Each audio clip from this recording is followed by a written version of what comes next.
thank you for joining us. We're Bly and Holly and we live aboard 34 Vampires as continuous cruisers. Join us as we travel the canals of the UK through cities, towns and beautiful countryside. From peaceful mornings on the water to navigating busy locks, we share it all. Our adventures, the occasional mishaps, the beautiful scenery, our daily life and the wonderful wildlife around us. Hi everyone, it's Holly here at 34 Vampires and it's another boiling day while I'm sat here doing the editing. So as you can see in the video, we got to Moor facilities and stopped for water. It's a 48-hour moor in there, so it was a chance for us to kind of get the shopping done, get rid of the rubbish, fill up with water and everything.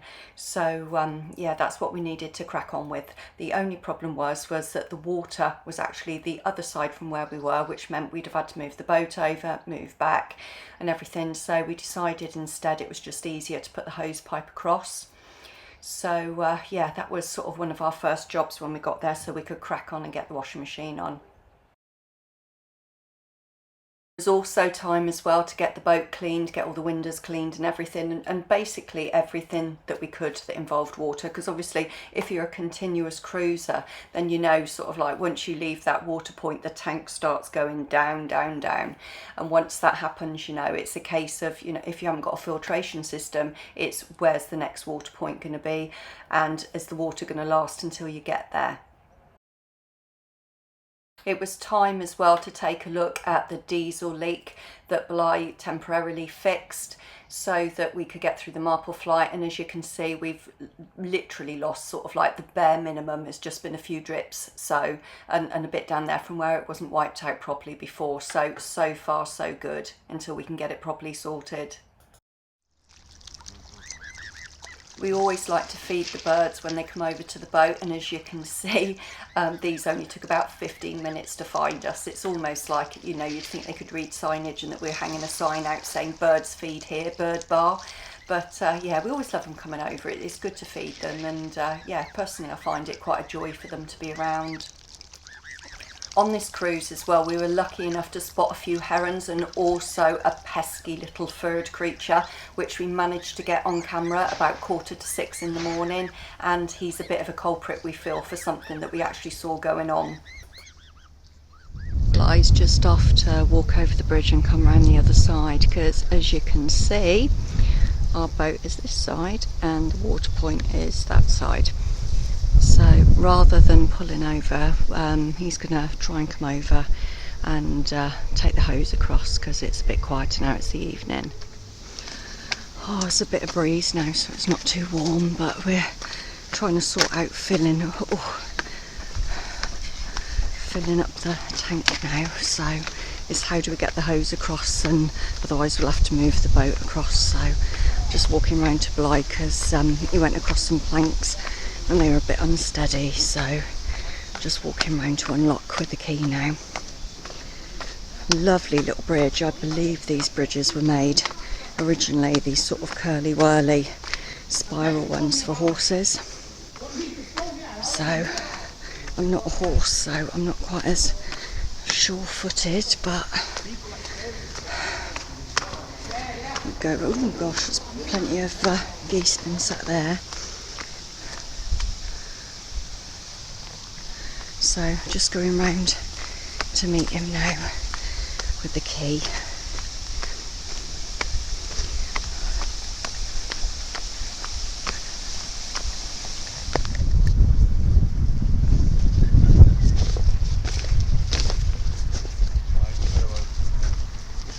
Ah. I know, I can see.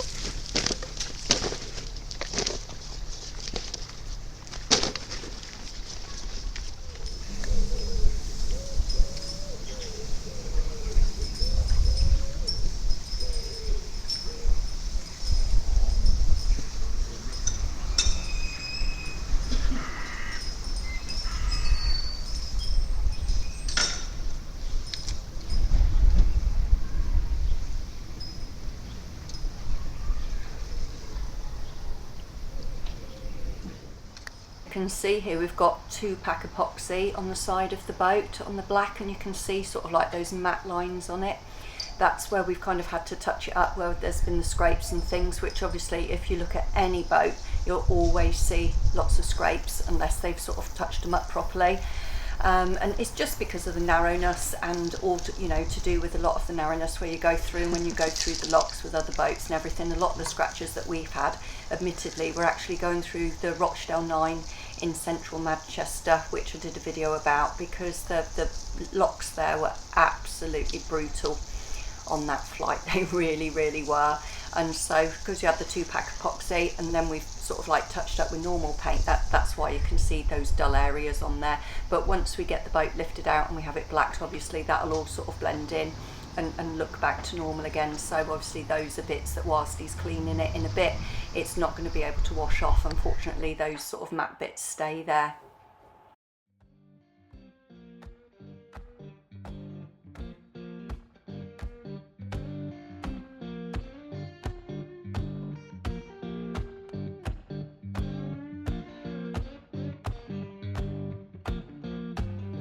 Magnolia town was humming, smoke lay on the ground. Yeah, Magnolia town was humming, smoke lay on the ground. Ain't no face I recognize, and my baby can't be found.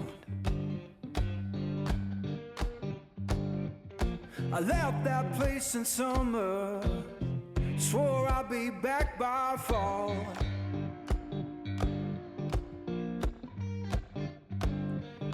I left that place in summer, swore I'd be back by fall.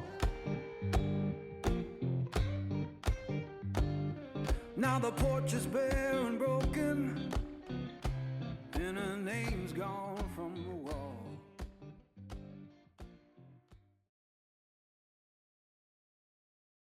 This fine building that we're just coming up to, it used to be the Goit cotton mill, and it was built in 1905, and it's said to be one of the most haunted buildings in Cheshire. As you can see, it's a mighty fine building, and we've been quite surprised as well just how many sort of former cotton mill buildings that we've come across. It must have been quite an industry around this area, sort of around Cheshire, around Stockport sort of area.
One of the things that we've noticed about our boat is just how responsive the tiller is compared with other boats, which is great for manoeuvrability, because if you've got to straighten up and you're in a tight gap and things, it's a lot easier. But of course it's a double-edged sword as well, because sometimes you'll see people cruising along, they're not even touching their tiller, they're eating their sandwich, they're drinking their cup of tea, and you just can't do it with this one. You literally can't take your hand off it. If you take your hand off it, you're sort of like moving off to the side. But yeah, when you're going through those tight gaps and you really need that manoeuvrability, it really comes into play.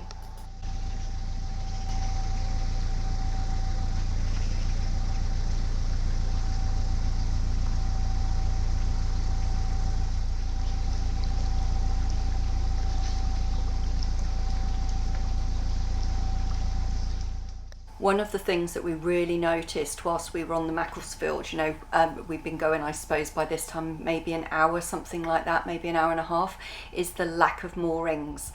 And so the problems were that either sort of like that there wasn't enough room to pin at the side and there wasn't any armco, or it was that the foliage at the side was just way too high and way too thick, so that it wasn't safe to be able to jump off, to be able to sort of like, you know, get your foot in and everything and do so safely. Also sort of like tight gaps where boats were moored one side, and with the low water levels it would, you know, boats would have been sort of like quite tight if we had to moor a little bit wide. There was sort of like lots of considerations that we had. Also as well, obviously solar, we needed somewhere where the trees sort of like weren't going to sort of cause shade so that we could get our solar power as well. And the amount of boats that we saw was absolutely crazy. We've been living on the canal, we're in our 14th month now living on the canals, and we have never seen so many boats as we've seen on the Macclesfield. So of course so many of the moorings that would have been suitable were already taken up as well. Not long after this cruise as well, we actually saw a vlog done by somebody else on YouTube who mentioned that they'd been going down the Macclesfield for 7 hours looking for a mooring spot, and from memory I don't think they've got solar, so obviously the trees wouldn't have been so much of a concern for them, but it gives you an idea of just how busy it is on here. The water levels actually aren't too bad on here. They have dropped by quite a bit, but not nearly as much as some of the canals where there's already stoppages and people scraping the bottom, or, you know, people that are sort of like sat on silt even. So from that point of view, I do wonder if people have actually headed here as well in order to get away from the lower water levels maybe.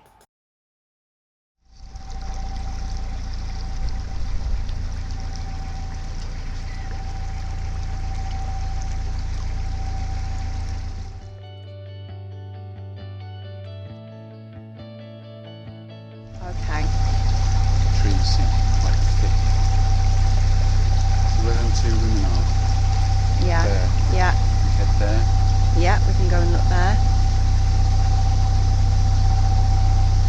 Oh, there's Tanya Louise.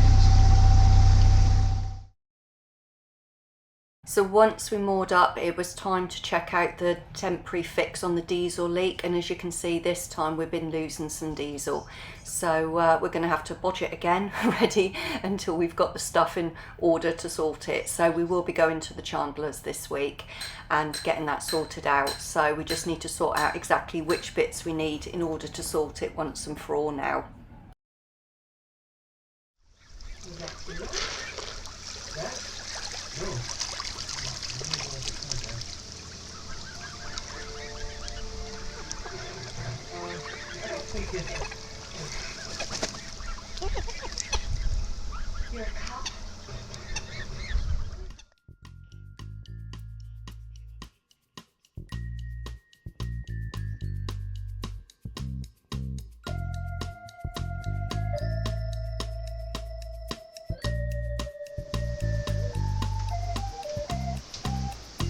In the morning,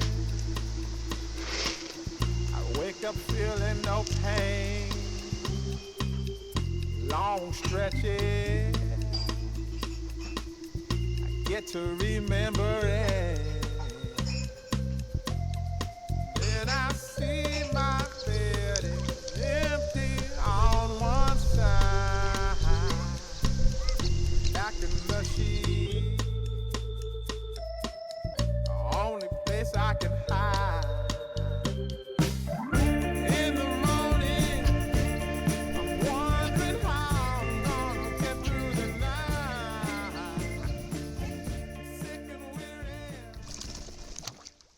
The white duck that you've just seen actually had 2 ducklings with her when we first saw her. We saw her about an hour later with just one, and the next day she still only had the one as well, sadly.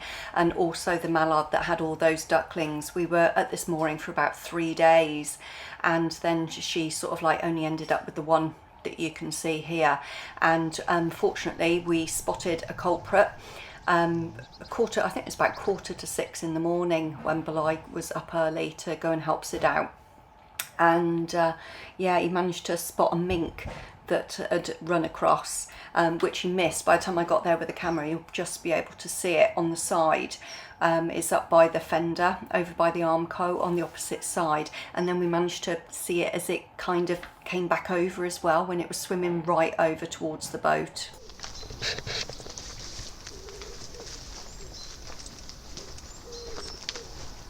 It swam over to the stern, but we couldn't find it anywhere out there, so Bloy went and had a wander around the boat to see if he could see it anywhere. You can see here under the bridge the mist over the canal. There was as well in the bridge that was behind us, and it was quite chilly this morning as well. You can certainly feel now that the weather, sort of like the seasons, are already starting to change. So at the moment we're only sort of like mid-August, but already you can feel the chilly evenings and the chilly mornings. There's certainly a difference, even though we're still getting blaring sun a lot of the time during the day. There were a lot of animal activists that released farmed mink from, that were farmed for fur coats and other fur accessories. And those were relatively tame, and I did a bit of research on it, and a lot of those were actually able to be trapped because they were tame and would be able to sort of like be recaptured. And it's thought that a lot of the mink that have sort of gone on to breed and that are really, really destructive are actually the ones that escaped from the cages, because obviously they were sort of more aggressive personalities, sort of bit of Houdini, so to speak, and got out and sort of were a little bit more self-sufficient, but they're absolutely devastating to the wildlife. It wasn't until I was actually researching as well that I saw that otters actually eat them, but unfortunately there aren't a lot of otters about. Another boat moored up next to us, and we didn't realise at the time that our friend Mish was actually staying on there. Some of you, if you're boaters, may know Mish. She's really well known in the boating community. Really, really good source of knowledge. She knows sort of like absolute everything about the stoppages and everything that's going on. She sadly had to come off the water due to personal circumstances, due to injury. So it was good to see her back in the water, and I hope that she makes a speedy recovery and enjoys her time back on the water again. Look at that for scenery. Well, except for the pylon. Only problem is nowhere to moor. So I don't know where we're going to stop now, because we've got to think about the car as well. So, yeah, no idea. So I'm going to have to keep going for a minute and kind of see what's up around the corner, and if we can find anywhere that we can at least pull in and kind of have a recce as to where we're going to go from here, because it's not as moorable as we were expecting.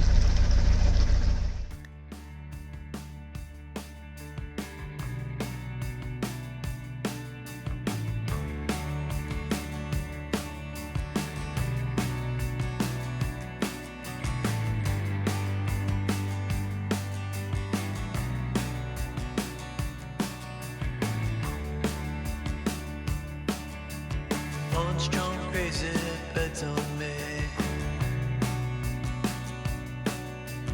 Back mid scroll, I'm getting arcane. Walking the wire, don't know why.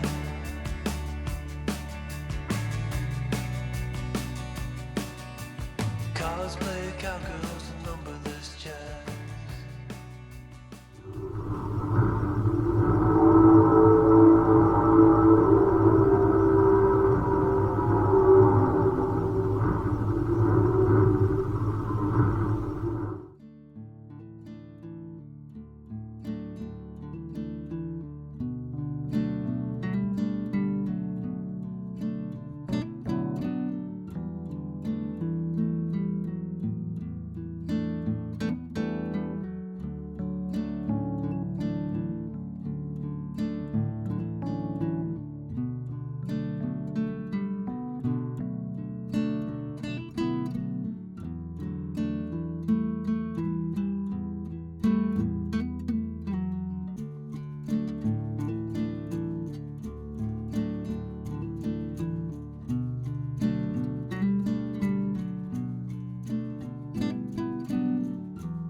And so the cruise went on and on and on whilst we were trying to find somewhere to moor.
Seeing so many boats as well makes me wonder what people's stories are, you know, whether they're continuous cruisers, leisure cruisers.